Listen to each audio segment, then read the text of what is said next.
Malapit na umanong maaresto ng Philippine National Police si Kingdom of Jesus Christ leader Apollo Kibuloy. Ayon kay Pier 11 Regional Director Police Brigadier General Nicolas Torre III, nadiskubre umano nila gamit ang underground penetrating radar ang isang underground bunker sa loob ng KOJC compound sa Buhangin, Davao City. Nagmatch din umano ito sa impormasyon ng kanilang informant mula sa loob ng compound, pero hindi pa nila matukoy kung nasaan ang entrance nito. Dito anya posibleng nagtatago si Apollo Kibuloy. Because we are very confident with the results of the ground penetrating radar, at ang hinahanap na lang namin is yung pasukan na lang talaga nung facility na underground na hindi namin nakikita galing sa labas. Iginiit naman ni PNP Chief Romel Francisco Marbil na ipinatupad lamang nila ang kautusan mula sa korte. May impormasyon din naman ang PNP na nagsasabing nasa loob lang ng KOJC compound nagtatago si Kibuloy. Sa katunayan anya ay nakahanda ang mga KOJ. So, naalala niyo yung content ni Mima Alicia noon sa mga, support po natin si Mima Alicia. Naalala niyo yung content niya na meron siyang kaibigan doon sa loob ng kingdom, no? May kaibigan po siya doon na nagde-defend kay Kibuloy. Kaya nga lang, close sila ni Mima. Ngayon, tinanong daw yung tao na yun na bakit niyo pinagtatanggol si Kibuloy? Sabi niya, yan kasi yung nagpapaaral sa anak ko, yan yung tumutulong sa amin. Kaya eto, no choice kami kundi magdipa-dipa dito. No choice daw po sila. Pero, si Kibuloy daw po talaga nasa kingdom daw. Oo, nandun daw po talaga sa loob. Nilaglag po nung kaibigan po ni Mima na nasa loob. Okay? Actually, nasabi na yan ni Mima at na-reactionan ko na rin yan. Oo.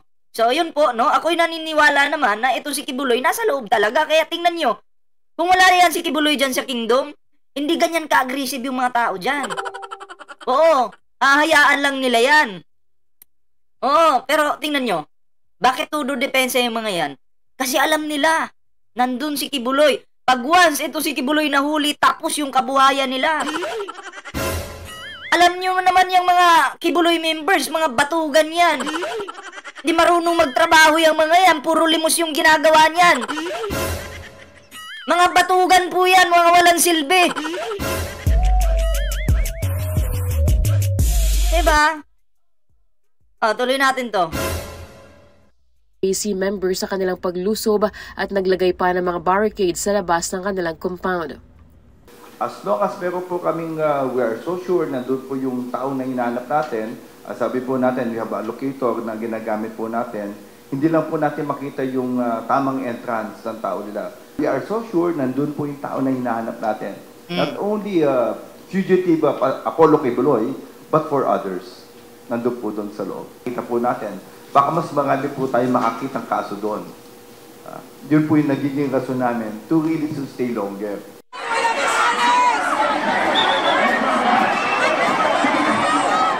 Tingnan nyo, ang dami, di ba? At eto pa, natatawa lang ako sa mga bayaderos. Kasi kagabi, may mga sniper na po na nakapwesto sa bawat buildings, okay? Yung mga bayaderos, si Munting Tinig ba ito? Kasi may basher minsan eh. May kapangalan ni Munting Tinig eh. Ayan wait lang, check ko lang Baka madyakitan ko yung impostor eh. May impostor kasi na pumapasok sa akin. Wait lang siya nga ito, bigyan po kita ng jacket. Oy, support po natin Munting Tinig TV. Wait lang, ipipin ko po yung channel niya para mas support niyo po. Bibigyan ko lang ng jacket. Ayan. So, support niyo po yung nakapin at Noy PH TV, support din po natin. Ayan. So, eto na nga, no? Eto na nga, ang mga bayaderos, nung nalaman po nila na may sniper na nakapwesto, nagtago po sila. Oo, umakyat din sila sa kanya-kanyang kwarto nila. Tapos doon nag-live, doon nag-video-video. Natakot sa sniper. Si Dada, hindi na makita. Alam nyo si Dada, malaking tao yan. Madaling makita. Okay? Pero nung nalaman nilang may sniper na, biglang nawala yung katawan. Hindi nyo malaman kung saan napunta. Di ba pag malaki kang tao, kahit saan ka sumiksik, makikita ka, di ba? Pero si Dada, hindi na po makita. Nawala po yung katawan. Mariusip. Tuloy natin to. At itong mga tao na to talaga, no, sinasabi kasi ng iba na ang Davao daw, napakaganda ng Davao, pero ngayon marami pong dismayado sa Davao. Okay? Dahil sa mga pinaggagawa ng mga miyembro ni Kibuloy. Oo, kaya nga may mga nagsasabi na, oy, ano to, magulo pala yung Davao, hindi pala masaya dyan.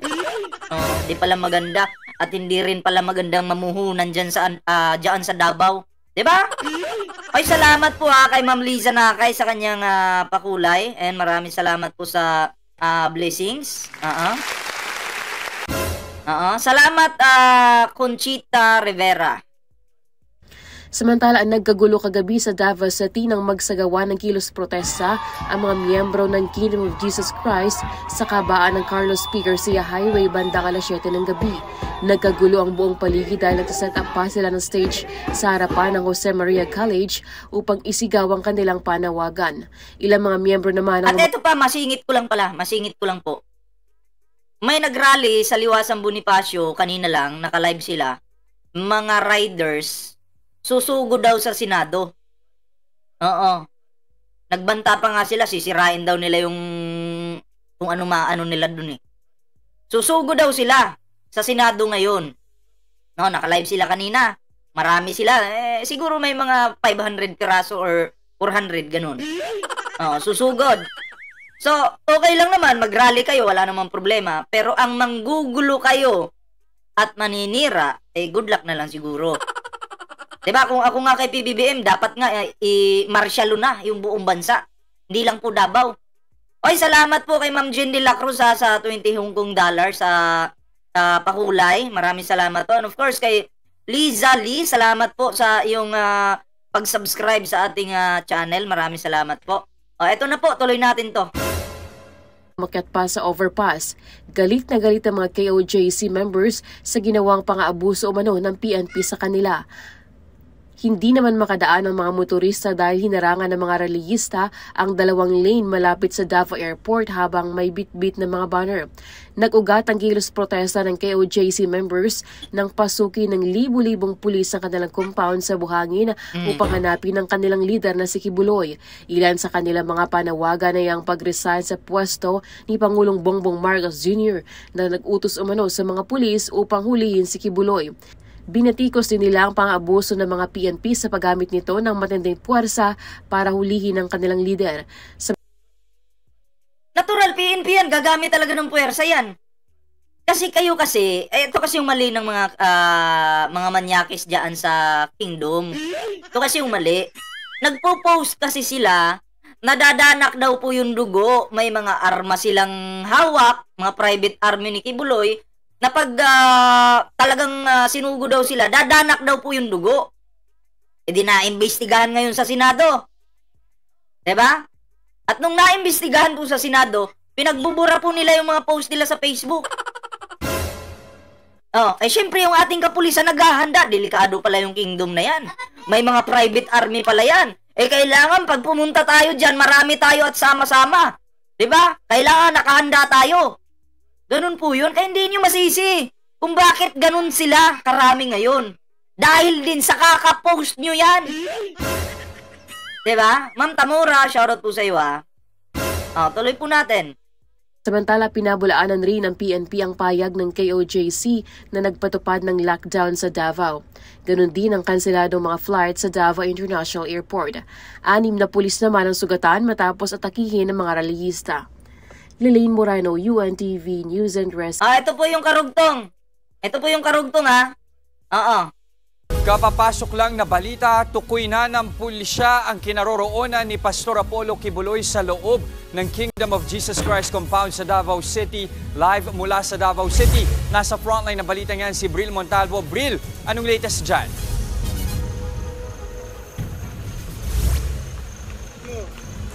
Jens, katatapos lang nga ng isinagawang press conference dito sa headquarters ng Pulisa Regional Office 11 dito sa Davao City. Mismong si... Ito, kahapon pa tong balita na to. Pero nung pumutok yung balita na to sa mainstream media, nagpanik ang mga miyembro ni Kibuloy. Biglang nagwala sa Davao. Akalain nyo yung cameraman, yung naka-live na ng GMA, sinaktan yata nila, may binato yata, pinag-initan pa, pinagbantaan pa. Diba? Mapanakit. Nagbibideo lang naman yung tao.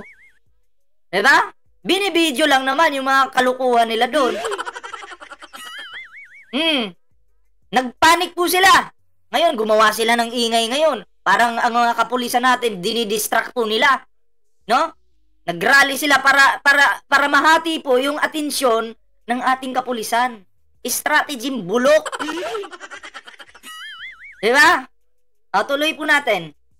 Chief PNP General Romel Marbela ang nanguna dito kasama si PRO 11 Regional Director Police Brigadier General Nicolas Torre III. Jens, kanina ay natalakay sa press con itong ang kinaroroonan ni Pastor Apollo Kibuloy at sabi nga ni General Marbil ay nandoon lang sa loob ng KOJC compound sa buhangin ang pastor at ang dagdag pa ni General. Pero hindi ko lang alam, natuloy ba yung naputulan ba talaga sila ng kuryente or tubig?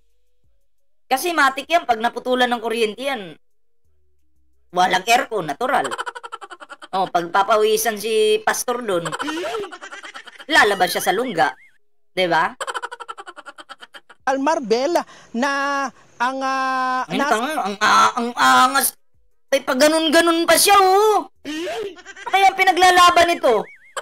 Anong pinaglalaban mo, utak? Sa underground facility ng compound lang ang kinaroroonan ni Pastor Apollo Kibuloy. Ang tanging problema lang ngayon ng otoridad ay kung nasaan ang entrance ng nasabing underground facility doon nga sa loob ng KOJC compound. At kanina din, Jess, ay natalakay sa press conference itong ang nangyayaring human trafficking sa loob mismo ng KOJC compound. Kasi nga, kaninang madaling araw ay dalawang mga biktima umano ng human trafficking ang kanilang mga kapamilya ay pumunta sa police station dito sa Davao City Police Office upang magreklamo kasi nga may dalawang biktima. Kanilang pamilya ay nandoon nga sa loob ng KOJC compound at sabi nga ay itong kanilang mga kapamilya. Ito kasi halimbawa may kapamilya ka sa loob at kahit gustuhin man po nilang umalis, hindi po pwede kasi nga may angel of titi daw itong kanilang pastor. Habulin daw po sila nun. 'Di ba? Manganganib yung buhay nila. At may mga audio na tayong narinig patungkol diyan. 'Di ba? Subuti na lang talaga. Dapat yung mga yung mga nandiyan sa loob ngayon na talagang alanganin, may takot noon. Magsalita na po kayo ngayon. Malaya na kayong magsalita ngayon. Kasi marami nang tutulong po sa inyo. Ay gusto na nilang umuwi. Yung isang biktima is 21 years old na taga Samar at isang ina, itong 52 years old na taga Midsayap, North Cotabato at dumulog dito ang kanilang kapamilya nga dito sa police station sa Davao City para kunin ang kanilang kaanak doon sa loob ng KOJC at matagumpay namang nakuha nitong kanilang mga kaanak, itong 21 years old na lalaki at itong 52 years old na babae doon sa KOJC compound. At ngayon ay ayon sa otoridad ay posibleng madagdagan pa umano ang kaso ni Pastor Apollo Kibuloy. Dagdag yun kasi may pangalawang nagreklamo eh. I'm sure marami pang gusto magreklamo niyan kaya nga lang medyo kinakabahan pa sila baka natatakot, 'di ba? Shoutout to Marge Marasiga na magandang magandang tanghali. Dagdag na rin ni General Torre ay anytime ay matutunton at makukuha na nila itong ang puganteng si Pastor Apollo Kibuloy. Yan muna ang latest mula dito sa Davao City. Balik sa iyo, Jess. At malapit na po, sa feeling ko lang naman ito si Kibuloy malapit na po. Malapit na mahuli ito. Kasi hindi na po, nandyan na yung effort ng ating kapulisan. Nag-effort na sila. Yung iba nga, papalit-palit lang sila ng tulog eh. Diba? Papalit-palit lang sila. So, hindi na titigilan yan hanggat wala silang napapala. Nandyan na eh. Oo. Pinunduan na yan, binadgetan na yan. Nandyan na sila. Wala nang atrasan po ito. Diba? Wala na pong atrasan. Anyway, ito po yung karugtong niyan. Ano lang po ito bago, 4 hours ago, no? Ito po yung update. Latest, Major, anong pinakabago dyan sa anong nangyayari ngayon sa Davao City? Sa ngayon po ay meron pa pong nanatili. Akala ko ba, milyon-milyon itong member ni Kibuloy? Bakit nung nakita ko sa video kagabi, ano lang yata eh? Nasa pagpalagay nating 3,000 lang. Diba 3,000? Yun ba yung milyon na sinasabi nyo? Mahiya nga kayo. Diba? Oh, yung partida, yung iba dun, wala pong ipinaglalaban yun. Oo, wala po. Kumbaga, ano lang, may ganun lang, diba?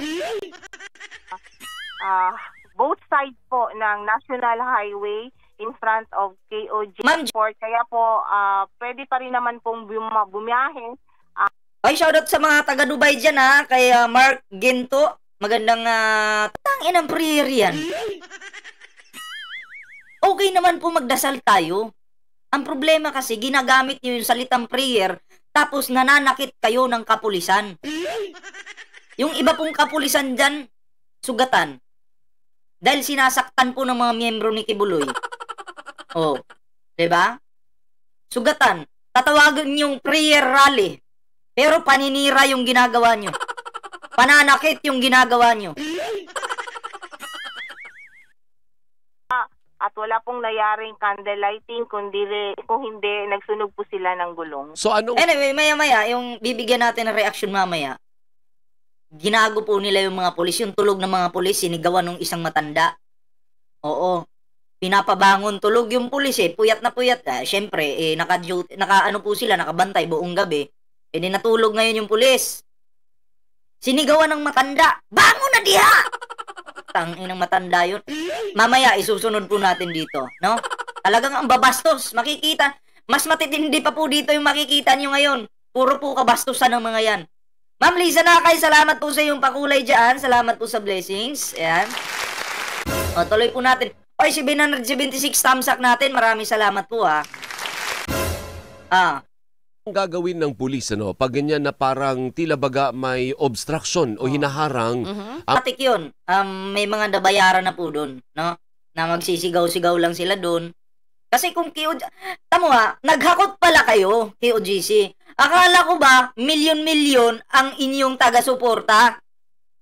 Bakit hindi lang pala KOGC yung nandun? Naghakot pa pala kayo. Nag-invite kayo. Asan yung pinagyayabang nyo? Asan yung pinagyayabang nyo? Na milyon kayo. Oy, pero shoutout kay Dada, Bus Dada, yung tinatawag nilang Bus Dada. Nabakla po kagabi. Kasi may mga sniper nang nakapalibot Nagtago sa kwarto. Si Dada nagtago, yung manyakis nilang Coach Uli nagtago. Nagtago sa kwarto, doon nag-live, nakasilip sa bintana, nakatutok yung camera doon. Mga duwag pala kayo Natin tingnan niyo yung babae. Tingnan niyo gano'ng kabastos yan. Kaninong nanay ito? Nasisiraan ng utak. Ay kunin niyo nga yung nanay niyo diyan, nagwawala parang abnormal. Po yung mga relihista or tatanggalin yung mga sasakyan na nakaharang po sa daan. Ito may nabasa kasi akong comment. Sabi dito, bawal daw manigarilyo dyan. Asan na yung comment? Nawala. Bawal daw manigarilyo dyan, pero yung rapist pwede. Anyway, ito yun. Naalala nyo yung sinabi ni Ninyo Barsaga. Kasi yung mga yan, nakasama ni Ninyo Barsaga sa sa ngayong sa Baguio. Diba sa Baguio, bawal naman talagang manigarilyo doon. Sa Davao, bawal daw manigarilyo. Okay? Tapos, itong si Baste, nagpunta daw ng Baguio. Nanigarilyo doon. At yung upos ng sigarilyo, kung saan-saan daw pinagtatapon. Di ba, mga bastos po yung mga Duterte. Sila yung gumawa ng batas dyan sa Davao, sila din yung lumalabag. Alam naman nila bawal manigarilyo doon sa Baguio. Oh. Anong ginawa? Binastos yung lugar.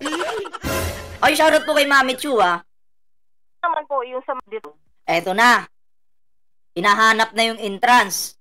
Mag-iingat at dapat talaga dobling ingat, dobling bantay ng ating mga kapulisan dyan.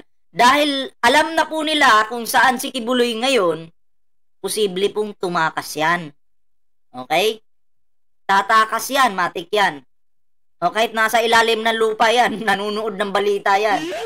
Maniwala kayo sa akin. Diba? Oo. Bantayan nyo yan. Kasi pag may mga ganyan, pag alam na nilang tukoy na kung saan yung lugar nila, gagawa po ng paraan yan. Para makatakas dyan. Kaya yan, yung dapat bantayan. Diba? O hindi nga natin alam, yung mga kasama ni Kibuloy na may patong na tig 1 milyon sa ulo, hindi natin alam, baka naghalo-halo na dyan sa mga nagrally para lang makatakas din. Kasi hindi naman masyadong kilala yung pagmumukha ng mga yun eh. Ang kilala ng tao talaga si Kibuloy. Kilala lang lahat si Kibuloy. Pero yung mga tig 1 milyon na may patong na 1 milyon sa ulo, hindi na po masyadong mapapansin yun. O kaya ingat-ingat po kayo dyan at masid-masid. Dobling pagmamasid o triple, di ba? So may ganong equipment, Major. May equipment palang, may gadget na ganon. Pero Yung mga secret doors po. o tama naman, talagang secret yan. Actually, kahit pag may mga, yung kingdom na yan, maraming secret dyan. Hindi po lahat ng workers ni Kibuloy alam yung pasikot-sikot sa lugar na yan. Okay? Hindi po lahat. Diba? Parang ano yan ba, pelikula. O pag tauhan ka lang, hanggang dyan ka lang. Bawal ka nang pumasok dito, pinagbabawal na yan. May mga ganun yan eh, di ba? Baga para lang sa mga VIP yan at mga matataas na opisyal ng grupo, ano po? Yes po. Bukayin ng bako para matahunan sila. Tol Marge, napaka brutal mo naman. Anong ganon? Pakialam mo, gusto niya. Oo nga naman, pag-aari niya yan eh. Baka naman. Leaders. Baka naman. Ni Torre. Kasi sabi nga ni Baste, tatadyakan ba yun o sasampalin yata ni Baste? So tingnan natin kung kaya talaga ni Baste. Magharap silang dalawa. No? Kasi puro naman kayabangan lang ito si Baste talaga, no? Alam mo, bilang isang mayor, hindi dapat ganun yung ugali mo. Oo. Dapat ipakita mo sa mga tao na kahit papaano, kahit may mga bangayan sa both sides, pakita mo pa rin yung respeto. Mayor ka eh. Hindi mo naman pwedeng sabihin na sagpaon ta karon o tadyakan ta karon, parang ganun yung pagkasabi, di ba? Respeto pa rin para yung mga, syempre, paano ka iiduluhin ng mga kabataan kung ganyan yung ugali mo. 'Di ba? At yun ba talaga yung gusto mong ipakita sa mga kabataan, yung ganyang klaseng basurang pag-uugali? Ha? Diyan. Sumugod nga dyan si Bato eh. Ang sabi ni Bato, ano yung napansin nilang heartbeat dyan sa ilalim ng lupa? Baka ng palaka. Nag-joke pa! Di ka naman joker! Di ka naman joker!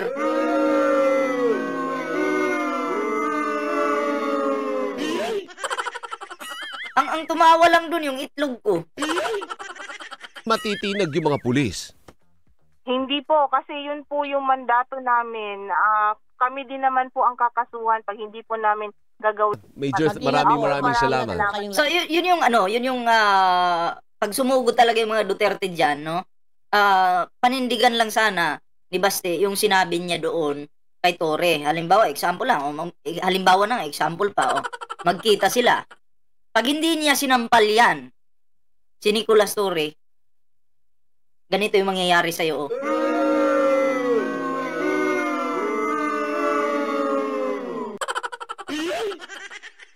Yung mga Duterte kasi, lang sila matatapang sa interview, pero sa totoong buhay, kumakapit lang sila sa tapang ng ibang tao eh. 'Di ba? Yun po yun. So, anyway, itong mga Duterte na to, talagang tapos na kayo, no? Oo. Nasarapan kasi sa kapangyarihan, kaya gustong forever sila yung humawak, no? Sa pinakamataas na posisyon sa bansang ito. Pero kasi hindi pwede yan. Hindi naman Davao yung buong Pilipinas. Davao lang yung kaya nyong hawakan ng ilang taon, pero ang buong bansa, hindi pwede. Nakatikim lang kayo ng pinakamataas na posisyon, nasarapan na kayo. Diba? Hindi pwede yun.